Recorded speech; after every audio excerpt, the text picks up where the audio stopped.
आदाब, आप देख रहे हैं आलमी सहारा की खास पेशकश हालात हाजरा। हालात हाजरा में आज बात करेंगे उस आलूदगी की जिस आलूदगी को लेकर दिल्ली में खड़ा हर शख्स, बल्कि एनसीआर में खड़ा हर शख्स ये सवाल करता है कि ये क्या जगह है दोस्तों, ये कौन सा दयार है, हदे निगाह तक जहां गुबार ही गुबार है। लेकिन क्या इस गुबार के लिए हम सिर्फ सरकार को जिम्मेदार ठहरा सकते हैं, हुक्मरानों के ऊपर सारी जिम्मेदारी डाल सकते हैं, या हम भी इसके लिए कसूरवार हैं?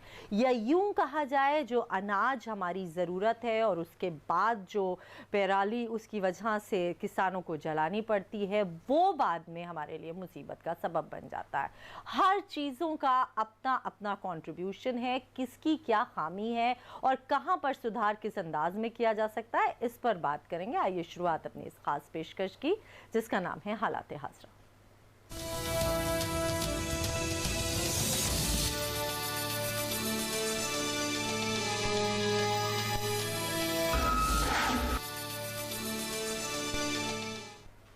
तो जो हमारा एयर क्वालिटी इंडेक्स है, ख़ासतौर से दिल्ली का हम अगर आपको बताएं, बल्कि नोएडा, फरीदाबाद, गुरुग्राम, पूरे एनसीआर का, वो 300 को पार कर गया है और आगे आने वाले दिनों में ख़तरा और बढ़ सकता है। बल्कि अक्टूबर क्या आता है, यूं कहिए कि जहर की दस्तक हमारे दरवाज़ों पर आके खड़ी हो जाती है। उसी दस्तक से लड़ने के लिए हम कितने तैयार हैं और कैसे अपनी तैयारी को और मजबूत कर सकते हैं, बात करेंगे दो ख़ास मेहमानों से। हमारे साथ नितिन अरोड़ा हैं जो एक सोशल एक्टिविस्ट हैं और ख़ास तौर से एनवायरनमेंट के लिए बहुत कुछ लिखते भी हैं, पॉलिटिकल एनालिस्ट भी हैं। बीजेपी से हमारे साथ आनंद झा साहब हैं जो बीजेपी के बाकायदा स्पोक्स पर्सन हैं। तो पहले नितिन से बात करते हैं, फिर आनंद जी का रुख करेंगे। नितिन, ख़ास तौर से अगर दिल्ली सरकार की बात करें, वो कम से कम इनिशिएटिव तो बहुत लेती है इस मामले में, तो फिलहाल जो इनिशिएटिव्स लिए जा रहे हैं, आपको लगता है वो काफ़ी हैं? देखिए ज़ेबा जी, क्या होता है कि जो ये पूरा पॉल्यूशन का जो ड्यूरेशन होता है, जहाँ पे कि ज़्यादा इंक्रीज़ हो जाता है दिल्ली के अंदर, तो पूरा ड्यूरेशन होता है अक्टूबर से नवंबर के बीच में। स्पेसिफिक डेट अगर लें तो 15 अक्टूबर से 15 नवंबर के बीच में ज़्यादा पॉल्यूशन होता है, बिकॉज ऑफ कि जो फसलें कटती हैं उसके बाद पराली जो जलाई जाती है उसकी वजह से इंक्रीज़ हो जाता है। वही एक इकलौता रीज़न नहीं है दिल्ली में पॉल्यूशन का, बट जो उसके अलावा जो दूसरे रीज़न हैं, जैसे ट्रैफिक हो गया, जैसे पॉपुलेशन हो गई, बहुत सारी चीज़ें आ जाती हैं उसके अंदर। वो सारी चीज़ें कंबाइन करके दिल्ली को पॉल्यूटेड करती हैं। बट जो ये एडिशनल भार जो दिल्ली के ऊपर आता है, जो पड़ोसी राज्यों से आता है, वो बहुत ज़्यादा होता है। अब उसको संभालने के लिए हमारी गवर्नमेंट्स, जो स्टेट गवर्नमेंट है, चाहे वो केजरीवाल जी हों चाहे मोदी जी हों, बहुत कुछ करते भी रहते हैं। बट प्रॉब्लम यहाँ पे आती है कि ये सारे जो मेजर्स होते हैं वो रिएक्शनरी मेजर्स होते हैं, प्रिकॉशनरी मेजर्स नहीं होते हैं। रिएक्शनरी मेजर्स में होता है कि आपके पास अब पॉल्यूशन हो गया, अब उसको आप संभालना है, कैसे संभालना है आपको। और प्रिकॉशनरी में होता है कि आप पहले से प्रिपेयर रहें उस पॉल्यूशन के लिए, जो आपको हर साल आना है, आपको पता है इसी ड्यूरेशन में आना है, बहुत स्पेसिफिक आपके पास डेट्स भी होते हैं कि इसी डेट में, इसी ड्यूरेशन में वो आएगा। उसके लिए कुछ कदम उठाए जाएँ, बट वो कदम उठाए नहीं जा सकते हैं जी, उठाए नहीं जाते हैं। इनफैक्ट अगर आप बोले तो उसके बहुत सारे रीजंस हैं जिसमें वहाँ के डिस्कशन भी करेंगे। बिल्कुल। एक आनंद जी, इन्होंने जो पूरी बात कही, आपने गौर किया होगा, उसमें पड़ोस की भी बात की। अगर हम पड़ोस की तरफ देखते हैं तो हरियाणा में भी आप लोग हैं, वेस्ट यूपी की बात करें वहाँ भी आप लोग हैं।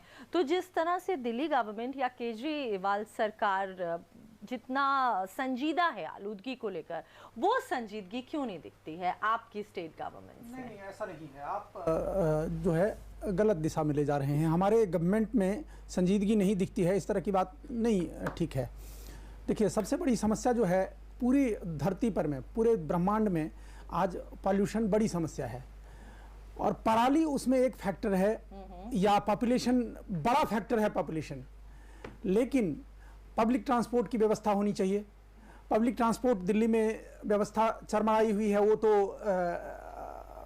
माननीय अटल जी के द्वारा मेट्रो चला, जिसके कारण थोड़ी बहुत हल्की हुई वहाँ ट्रांसपोर्टेशन के कारण, और पॉल्यूशन भी कम हुआ। लेकिन जो सुधार की व्यवस्था होनी चाहिए वो अवेयरनेस सबसे बड़ी बात है। और अवेयरनेस, माइग्रेशन तो होना स्वाभाविक है। कोई भी कहीं पर में भी, जो पूरे भारतवर्ष में आप यदि फंडामेंटल राइट्स को तोड़ेंगे कि हम पड़ोसी से यहाँ से वो ना आए और वहाँ से वो ना आए, तो ऐसा तो संभव नहीं है। ये तो इलीगल बात है, अनकॉन्स्टिट्यूशनल बात है।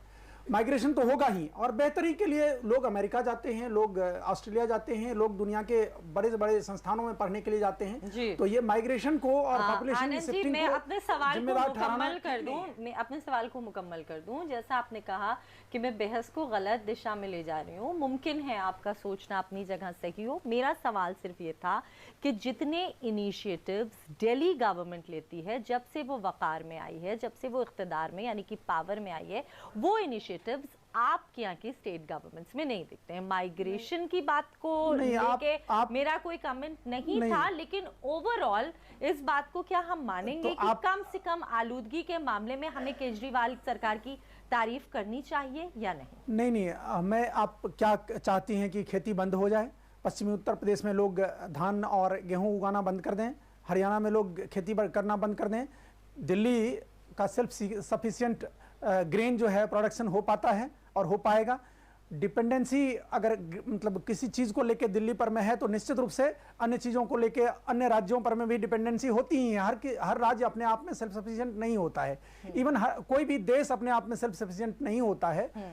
एक दूसरे की आवश्यकता के अनुरूप चलता रहता है। नितिन जी, लेकिन जैसा कि आनंद जी, हम लोगों को बहुत वक्त मिलेगा आपके सवाल पे एक रिएक्शन। जैसा नितिन जी, मेरा सवाल वही है कि जहां पर जो अच्छा कर रहा है, जैसे शौचालयों के लिए जो काम या फिर उज्ज्वला योजना के लिए जो काम मरकज ने किया वो अभी तक नहीं हुआ था, या हम कांग्रेस सरकार की बात करते हैं तो मनरेगा एक बेहतरीन उनकी स्कीम थी। ऐसे ही आलूदगी के लिए मुझे लगता है we can learn from Kejriwal government. क्या मेरा ये सवाल गलत है या ये इतना पर्सनल क्वेश्चन है कि जिसको जिस अंदाज में लिया जा सकता है? नहीं, ऐसा नहीं। देखिए कि जो भी काम अच्छा कर रहा है, चाहे वो कोई सी भी सरकार है, केजरीवाल जी की है, मोदी जी की है, कांग्रेस की रही है और बाकी स्टेट्स में रही हैं, उससे सीखना भी चाहिए, उनकी तारीफ भी करनी चाहिए और उनसे उनकी गलतियों से और ज़्यादा सीखना चाहिए। बिल्कुल, तारीफ करने और अपनी गलतियों से भी बिल्कुल सीखना चाहिए। तो बट होता यह है कि अभी मैं आपके दूसरे चैनल पे एक डिबेट में था 2-3 दिन पहले, जहाँ पे पॉल्यूशन पे चल रहा था। वहाँ पे आपके एक प्रवक्ता और बीजेपी के प्रवक्ता में इस बात की होड़ लगी हुई थी कुछ दिन पहले ही कि जो पॉल्यूशन लेवल थोड़ा सा डाउन आया था कि उसका क्रेडिट लेने की जो होड़ लग गई थी पूरे दिल्ली गवर्नमेंट में भी और बीजेपी के प्रवक्ताओं में भी, उनमें आपस में फाइट हो गई थी कि हमने कम किया और ये हमारे प्रयासों से हुआ है। अब लेकिन जब वो दोबारा से पोल्यूशन बढ़ने लगा है तो अब कोई भी एक फॉल्ट लेने को तैयार नहीं है। जैसे सर बोल रहे हैं कि नहीं, ये हम फसल उगाना बंद कर दें, ऐसा नहीं बोल रहा है सर कोई आपको कि फसल उगाना बंद कर दें। डायरेक्शन जो डिबेट की डायरेक्शन है वो सही दिशा में है, उसमें ऐसा नहीं है कि आप फसल उगाने को कोई क्वेश्चन कर रहा है, बट उसकी वजह से जो आफ्टर इफेक्ट्स आते हैं, हमें अगर आपको भी पता होगा, दर्शकों को भी पता होगा, हरियाणा और पंजाब इंडिया के ब्रेकफास्ट स्टेट माने जाते हैं क्योंकि वहाँ पे सबसे ज़्यादा फसल उगाई जाती है और सबसे ज़्यादा वो पूरे इंडिया को सर्व करते हैं। बट आजकल वो धुआं भी सर्व कर रहे हैं। हम धुएं की बात कर रहे हैं, हम फसल की बात नहीं कर रहे हैं। फसल कटने के बाद जो इफेक्ट आता है उसके लिए जो आपने क्या उसमें क्या उस पर कार्रवाई की है, उनको क्या इंसेंटिव देने की कोशिश करी? मेरे को नहीं याद आ रहा कि कोई भी इंसेंटिव आपने दिया। निश्चित रूप से हुआ है, केंद्र सरकार के द्वारा एक पैकेज दी गई है हरियाणा को, पंजाब को और पश्चिमी उत्तर प्रदेश को, जिससे कि पराली का आप मतलब जलाइए मत, उसको यूज कीजिए और उससे रिप्रोडक्टिव सिस्टम में खाद वाद बनाया जाए। इस तरह के पैकेज ऑलरेडी दिए जा चुके हैं तीनों राज्यों को और हो सकता है आपके संज्ञान में नहीं हो, लेकिन आप कंफर्म हो लीजिए और ये चीज़ें हो चुकी हैं केंद्र सरकार के द्वारा ताकि पराली ना जलाया जाए। लेकिन इसमें सबसे महत्वपूर्ण है अभी पराली जलाने के संदर्भ में अवेयरनेस। वो पब्लिक अवेयरनेस जब तक नहीं आएगा, जब तक उसमें संवेदना नहीं जगेगी। आप कह रहे हैं, अभी मैं एक गीत का भी संदर्भ अमिताभ बच्चन जी का देता हूँ कि पंछी नदियाँ पवन के झोंके, ये तो इसकी कोई सीमा होती है क्या? वो तो सब असीम होता है। मतलब कहने का मतलब ये है कि पॉल्यूशन को अगर वहां से रोकना उनके हाथ में होता तो रोकते, और नहीं है तो उसमें कुछ नहीं किया जा सकता है। ये एक बात हो गई नितिन, लेकिन मेरा सवाल नहीं, कुछ नहीं किया जा सकता है, ऐसा नहीं है, किया जा सकता है। उसमें अवेयरनेस होना चाहिए, पॉपुलेशन कंट्रोल होना चाहिए, पब्लिक यूटिलिटी के लिए पब्लिक ट्रांसपोर्ट होना चाहिए।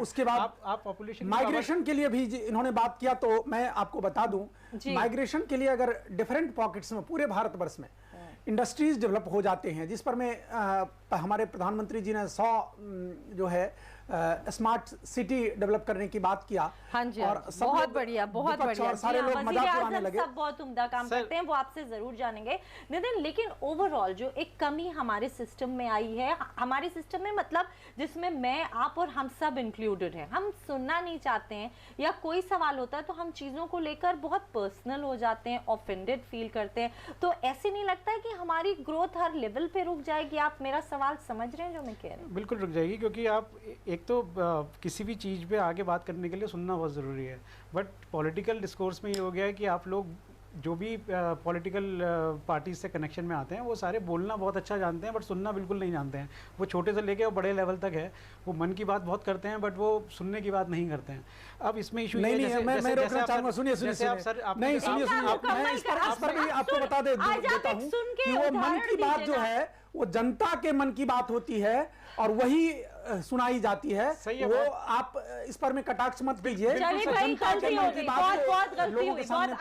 बहुत बड़ी गलती की, हम दोनों माफी चाहते हैं, आप बात मुकम्मल कीजिए। नहीं, वो सही है, आप ये अलग ही डायरेक्शन में जाएगी और हम मुद्दे से बहकेंगे। देखिए, आप जो बात कर रहे हैं कि जो आप बात कर रहे हैं कि हम बहुत सारी पॉलिसीज ले रहे हैं, बट आपने अभी तक एक पॉलिसी का भी नाम नहीं बताया कि आपने कौन सी पॉलिसी एक इंप्लीमेंट करने की कोशिश करी। मैं आपको बताता हूँ कौन सी करी थी आपने।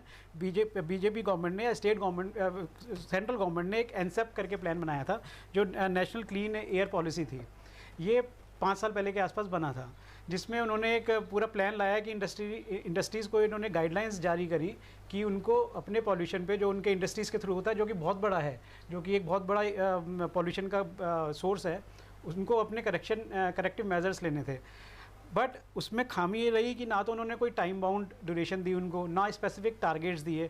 उन्होंने सिर्फ ये बोल दिया 2 साल के अंदर आपको करना है, बट 2 साल के अंदर कोई भी इंडस्ट्री वो सारे इंप्लीमेंट नहीं कर पाई। मुझे लगता है अब हमें आनंद जी को, हाँ, देन आपकी गवर्नमेंट नहीं, बीजेपी गवर्नमेंट नहीं, वो 2 साल से बढ़ा के 5 साल कर दिया। उनको 5 साल का एक फ्री विंडो दे दे कि आप और पॉल्यूशन फैलाते रहिए, कोई प्रॉब्लम नहीं, क्योंकि वोट मिल रहे हैं उससे, राइट, उनसे फंड्स मिल रहा है इलेक्शन लड़ने के लिए। तो उनको 2 साल से बढ़ा के 7 साल कर दिया गया। वो किस बेसिस पे किया गया? ये ना तो किसी पॉलिसी में आपने बताया, ना किसी भाषण में आपने बताया, ना किसी वाइट पेपर के थ्रू आपने बताया, ना आपने पार्लियामेंट के अंदर बताया। तो आप किसी पॉलिसी पे बात करना नहीं चाहते हैं, आप बस ये चाहते हैं कि बस एक मुद्दे को पकड़ लें और उसको आप रेडिकलाइज कर दें। जी बताएं। देखिए, पॉल्यूशन कम करने के लिए उस समय में तत्कालीन मुख्यमंत्री मदन लाल खुराना जी और साहिब सिंह वर्मा जी के समय में जितने भी पॉल्यूटिंग यूनिट्स थे इंडस्ट्रीज़ के, उसको भी एनओसी लेने की बात कही गई और उसको जो भी पॉल्यूशन क्रिएट करता था एनसीआर में, दिल्ली में, उसको बंद कराया गया और उस ऑर्डर किया गया कि 200 किलोमीटर बाहर आप जाइए। और शिफ्टिंग के लिए जो भी व्यवस्था की गई, जो भी सरकार की तरफ से मदद मिलनी चाहिए थी, वो मिली। लेकिन जो आप आज जो पॉल्यूशन की समस्या है, खास करके नवंबर दिसंबर के समय में, नवंबर और अक्टूबर के समय में, वो हवा थोड़ा शांत हो जाता है। वो ग्लोबल वार्मिंग भी बड़ा थ्रेट है पूरी दुनिया के लिए। और इस शांत जो हवा होती है, जिसके कारण कि जो यहाँ पर में सेल्फ क्रिएटेड जो पॉल्यूशन होता है वो चारों तरफ फैल नहीं पाता है, वो वहीं पर में सैचुरेटेड रहता है और मतलब बादल भी लगा रहता है, जिसके कारण कि ऊपर जा नहीं पाता है। चलिए, मिलजुल कर इस पर क्या काम किया जा सकता है ये जानेंगे। साथ ही साथ जैसा कि झा साहब ने कहा कि क्या आप लोग की मंशा ये है या ख्वाहिश है कि खेती रुक जाए, तो वेस्ट बंगाल में धान की सबसे ज्यादा खेती होती है, तो वहाँ ये परेशानी क्यों नहीं आती है, ये भी जानना जरूरी है। क्या हम वहाँ से कुछ आइडियाज फ्लोट करके यहाँ ला सकते हैं? एक वक्फे के बाद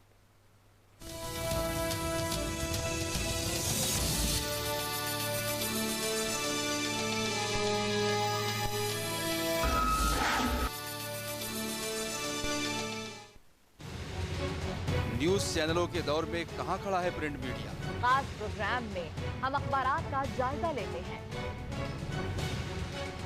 एक रस्मी सी मुलाकात थी। अखबारात ने किस खबर में रखा क्या नजरिया, किस खबर को मिली किस तरह कवरेज, किन खबरों से बने अखबारात के फ्रंट पेज। जुडिशरी से जो हमारा एतमाद है, जो अदलिया का हमारा यकीन है, अखबारात का जायजा और खबरों का तज्जिया। तमाम अखबारात ने जो अपनी पहली खबर बनाया है। फ्रंट पेज रोजाना सुबह 9:30 बजे सिर्फ आलमी सहारा पर।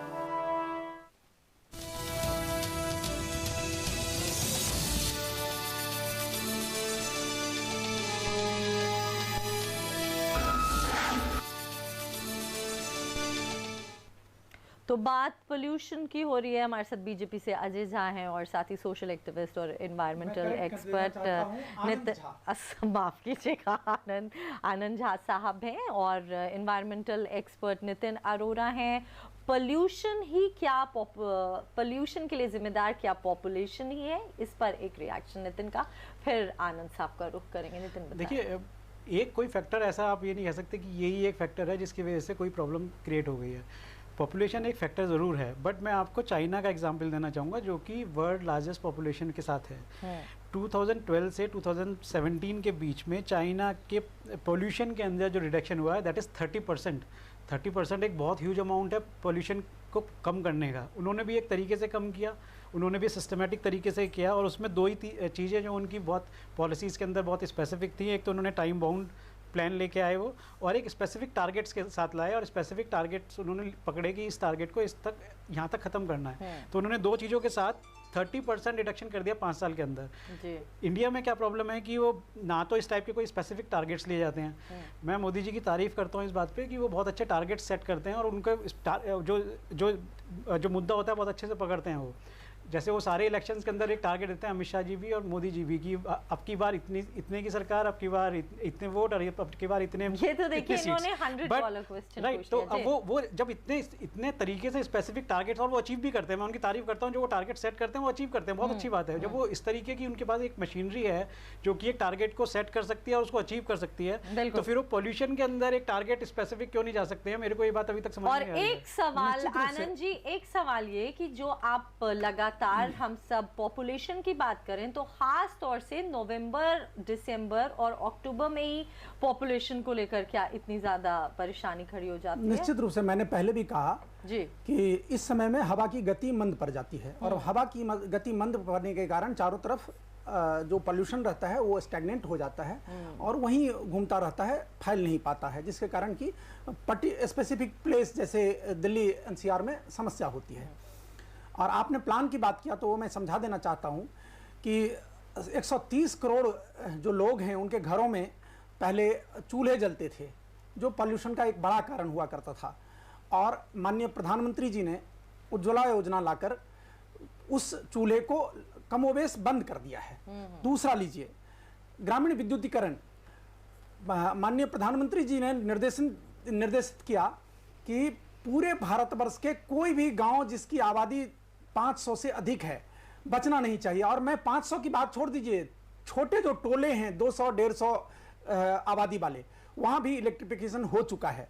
तीसरा जो बहुत बड़ा फैक्टर था पॉल्यूशन का, ओपन टॉयलेट जी, उसको प्रधानमंत्री जी ने एक अपनी योजना के तहत हर व्यक्ति के घर में टॉयलेट हो, जिससे कि वो पोल्यूशन ना फैलाए, ना फैले, उसके लिए उन्होंने पूरे भारतवर्ष में टॉयलेट के लिए एक योजना लाए। तो आप स्पेसिफिक योजना की बात करते हैं तो मेरे पास ढेर सारी योजनाएं हैं थोड़ा सा जो मैं गिना रहा हूं इस बात से, क्योंकि आप सारी जितनी भी पॉलिसीज जो सेंटर की हैं वो आप सारे पॉल्यूशन से जोड़ रहे हैं। कोई भी शौचालय की कोई भी योजना पॉल्यूशन के लिए नहीं थी। नहीं, उज्ज्वला बिजली मतलब मैं आपको पॉइंट वाइज बता रहा हूं, पॉल्यूशन रोकने में कामयाब नहीं है, मैं पॉल्यूशन कम करने में आपको पॉइंट वाइज, शौचालय की योजना कोई भी पॉल्यूशन को रोकने के लिए नहीं थी। That is a matter of dignity, वो डिग्निटी का मैटर है कि निश्चित रूप से डिग्निटी का मैटर है, लेकिन पॉल्यूशन भी एक फैक्टर है। सही, वो उसका बहुत, अगर वो है भी तो वो थोड़ा सा है, तो उसमें बहुत कंट्रीब्यूशन पॉल्यूशन को रोकने का नहीं है उसमें। और जहाँ तक सिलेंडर्स की बात आप कर रहे हैं, मेरे को आप कोई सी भी स्टडी अपनी गवर्नमेंट की बता दीजिए जिसमें उन्होंने ये बताया हो कि एक सिलेंडर लेने के बाद कितने % लोग हैं जिन्होंने दूसरा सिलेंडर फिल कराया हो। हम वो बहस पूरी अलग मुद्दे पे ले जाएंगे अगर आप ये बात करेंगे तो। देखिए, सिलेंडर नहीं फिल करा रहा है तो फिर पॉल्यूशन पे फर्क नहीं पड़ रहा ना। मैंने पहले भी कहा कि अवेयरनेस की भी आवश्यकता है। राइट, तो अवेयरनेस कौन फैलाएगा? वो सरकार कर रही है। अच्छा झा साहब, मेरा एक जाती सवाल ये है कि सबसे ज्यादा, जैसे मैंने जिक्र किया था वक्फे पे जाने से पहले, कि सबसे ज्यादा धान की खेती होती है वेस्ट बंगाल में और पॉपुलेशन भी अच्छी खासी है। जैसे कि बार बार आप लोग बात करते हैं कि घुसपैठिए भी बहुत ज्यादा है वहां पर, और उस पर एक अलग क्लीन स्वीप होगा, वो एक अलग बात है। तो वहां क्यों नहीं ये परेशानी? अब मैं बता देता हूँ, बहुत अच्छा आपने कहा, घुसपैठिए भी बहुत ज्यादा हैं, सच में बहुत ज्यादा हैं, और उसको निकालने की तो अलग विषय है। आपको जरूर इनवाइट करेंगे। पश्चिम बंगाल के पास बहुत बड़ा एरिया है, पॉपुलेशन और एरिया का अगर प्रोपोर्शन देखेंगे तो उसमें उतना पॉल्यूशन नहीं क्रिएट कर पाता है। दूसरा, बगल में समुद्र है और वहाँ समुद्र की हवा जो है चलती रहती है, तो हवा कभी भी शांत नहीं होती है जिस तरह की दिल्ली की होती है। दूसरा, दिल्ली एनसीआर में 6 करोड़ 70 किलोमीटर के रेंज में लगभग 6 करोड़ से ज़्यादा आबादी है। ये जो सेंटर है, जो पॉपुलेशन का क्लस्टर है, वो बहुत बड़ा है और किलोमीटर वाइज से केजरीवाल जैसे लड़ रहे हैं, आपको लगता है योगी आदित्यनाथ और खट्टर भी वैसे ही लड़ रहे हैं? उनका भी फोकस उतना ही है? आप यदि तुलना करेंगे तो योगी आदित्यनाथ जी और खट्टर जी उनसे बहुत आगे हैं और मुझे लगता है नितिन बहुत बढ़िया से ऐसा नहीं है सर, देखिए सॉल्व कर रहे हैं। नहीं, वो सॉल्व करना तो बहुत दूर है सर, अभी तो और उसका सबसे बड़ा उदाहरण ये है कि योगी आदित्यनाथ और खट्टर जी अगर ठीक से काम नहीं करते वो तो वहां की जनता चुन के फिर अभी बात हो रही है वो पॉल्यूशन की बात चल रही है। आपको बता दूं जेबा जी कि 90 विधानसभा में लगभग 75 या 78 विधानसभा में हम लोग हरियाणा में लीड किए थे। मैं आपको और 403 विधानसभा उत्तर प्रदेश में। मुझे लगता है ये बताइए, कल थे। रिजल्ट्स आ रहे हैं तो कल भी आप हमारे साथ होंगे और इस मुद्दे पे उम्मीद करते हैं आप वक्त निकालेंगे और बात करेंगे। अभी एक बार फिर से आलूदगी यानी पोल्यूशन की तरफ रोकते हैं। जैसा कि मैंने नितिन कहा कि जो इनिशिएटिव दिल्ली गवर्नमेंट ले रही है या वेस्ट बंगाल गवर्नमेंट ले रही है, क्या इनकी वजीर आजम की बात नहीं कर रहे हैं? मैं आपको एक चीज और बता देना चाहता हूँ। आप सवाल दूसरों से नहीं करने देते हैं। नहीं, मैं आपको उत्तर बता रहा हूँ। आपने सवाल किया और मैं उत्तर बता रहा हूँ कि वहाँ बोलने दीजिए। वहाँ किलोमीटर वाइज पॉपुलेशन डेंसिटी कम है पश्चिम बंगाल में। बहुत अच्छी बात है। दूसरा आपको मैं बता दूं कि यहाँ बहुत ज्यादा डेंसिटी है और उस डेंस में केजरीवाल डेंसिटी चाइना से, मैंने अभी आपको एग्जांपल चाइना के दिया। चाइना के पास बहुत बड़ा एरिया है और 130 करोड़ में अंतर है। आपने स्टार्टिंग छठे पोजीशन पर अच्छा, अब मैं नितिन जी का आपसे गुजारिश करूंगी, मुझे रुख करने दें। नितिन, उन्होंने कहा केजरीवाल का कोई खास रोल नहीं है, ममता बनर्जी ने उसमें कुछ कंट्रीब्यूट नहीं किया है आलूदगी को लेकर। और मेरा सवाल ये था कि कम से कम हम उन दोनों स्टेट से इस लिहाज से सीख सकते हैं। हाँ, मरकज की बात नहीं कर रहे हैं, वजीर आजम की बात नहीं कर रहे हैं, लेकिन हर स्टेट में जाके जहां बीजेपी लेड गवर्नमेंट है, वजीर आजम पर्सनली काम नहीं कर सकते। क्या आप मानते हैं कि वो दोनों स्टेट्स भी उतना इनिशिएटिव ले रही हैं? नहीं, वो कुछ तो लेना चाहिए। देखिए, आप इनिशिएटिव, एक तो आप कुछ काम कर रहे हैं वो बट नजर नहीं आ रहा है। मोदी जी के बहुत सारे काम नजर आते हैं, बहुत सारे काम हरियाणा और अभी वो स्पेसिफिक हो जाते हैं। राइट, आप वही मैं कह रहा हूँ कि आप जब दिल्ली की बात करते हैं तो एटलीस्ट केजरीवाल जी का ये तो नजर आ रहा है कि चलो उन्होंने ऑड इवन की ट्राई करी हुई है दोबारा, उसकी भी आलोचना करते हैं। अभी थोड़ी देर पहले ये अपने पॉइंट गेन करने के लिए इन्होंने बोल दिया कि वाजपेयी जी ने मेट्रो चलाई थी जिससे ट्रैफिक थोड़ा सा कंट्रोल हुआ था और उससे पॉल्यूशन भी थोड़ा कम हुआ था। बट वही स्टेप अगर उसी टाइप के ट्रैफिक को कंट्रोल करने के लिए जब केजरीवाल जी ये स्टेप लेते हैं कि वही हम ऑड इवन ले आते हैं, तो ये सारा विरोध करते हैं कि नहीं, ये तो ड्रामेबाजी कर रहे हैं, ये ऐसा कर रहे हैं, वैसे कर रहे हैं। नहीं, ऑड इवन निदान नहीं है। बिल्कुल नहीं है, बिल्कुल।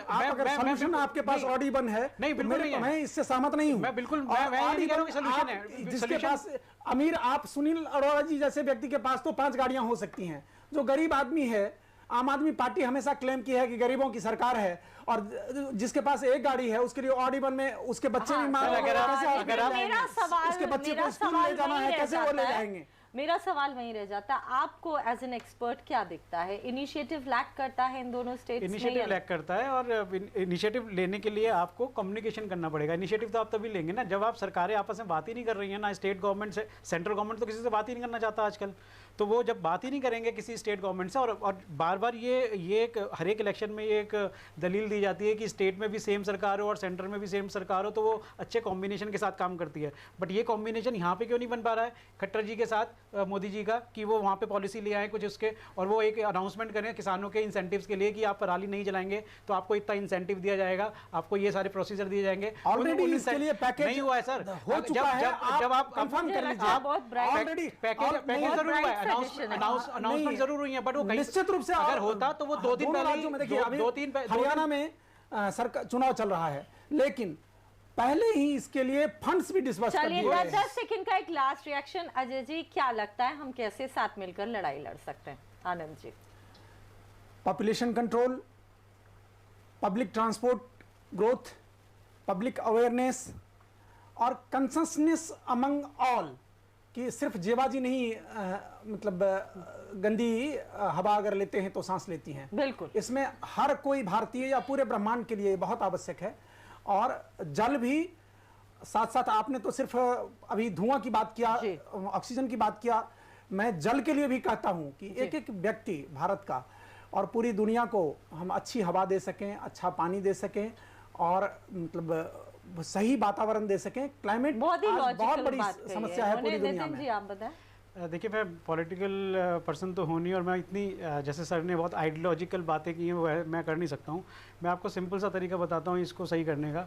जब कोई भी स्टेट की जनता या सेंट्रल में जब इलेक्शंस होते हैं उसमें जनता ये डिसाइड कर लेगी कि हमें पॉल्यूशन के मुद्दे के ऊपर इलेक्शन लड़वाना है और वो उसी पे लड़ना है, हमें बाकी मुद्दों को नहीं लेना है और इन सरकारों को हराना है या जिताना है, जो भी उस पर कार्रवाई करती हैं या नहीं करती हैं, तभी ये मुद्दा सॉल्व हो पाएगा। और आम आदमी को भी पोल्यूशन कम करने में अपनी जिम्मेदारी को निभाना चाहिए, हम सिर्फ सरकार पर ब्लेम नहीं कर सकते। बहुत बहुत शुक्रिया आप दोनों खास मेहमानों का।